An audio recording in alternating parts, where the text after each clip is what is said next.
A boarding school teacher sent a student a series of bizarre messages after he was found in a distressed state following a drinking session at his apartment, an inquiry heard. The young man from Europe, who was over 18, was found by police on the side of the road at 1 a.m. trying to make his way to Dublin Airport, a fitness to teach disciplinary inquiry heard today. When Irish police, Garda, brought the student back to the school and met the teacher in question, he physically froze and took on a look of absolute sheer fear, the hearing heard. The teacher, who along with the student and the name of the school is not being named, was subsequently summoned to a meeting with the principal at 7:30 am on November 29 and suspended on full pay, the Irish Mirror reports. He was advised not to make contact with the student.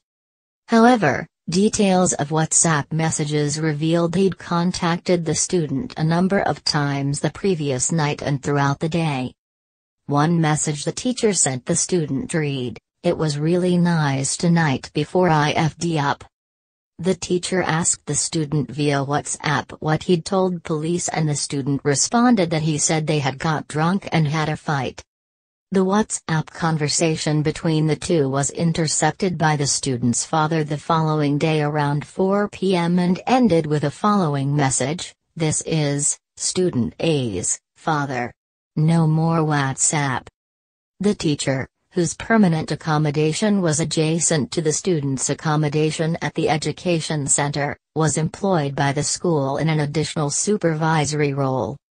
He is facing 6 allegations of professional misconduct at a fitness to teach inquiry before a disciplinary committee of the Teaching Council.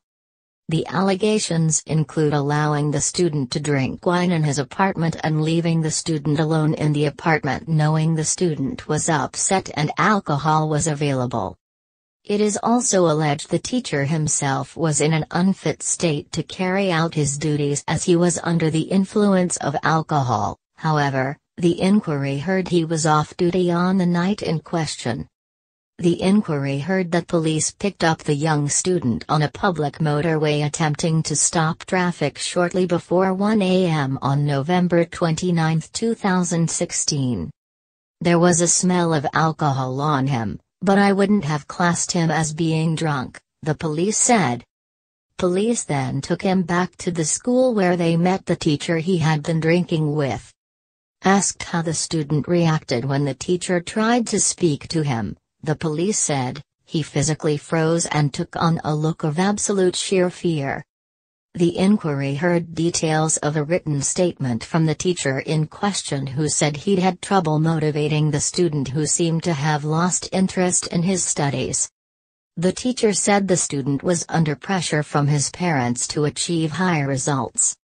He said the student came to his private accommodation on the evening of November 28, 2016. The teacher said it was his night off and he'd been drinking wine in his apartment. He said they discussed the young man's studies, but an issue arose when he asked the student if he had been taking Ritalin that was not prescribed to him. The student became distressed and upset and ripped his own t-shirt. The teacher said he left the apartment and when he returned the student had gone. After the student was picked up by police, he was brought to the principal and later to a police station. He returned to his home country on a flight later that day. In his written explanation to the school, the teacher said he'd sent the messages in an attempt to apologize to the student for what happened. The teacher wrote, "I wanted to take the blame for him getting drunk to give him a way out of the terrible situation he had put me in."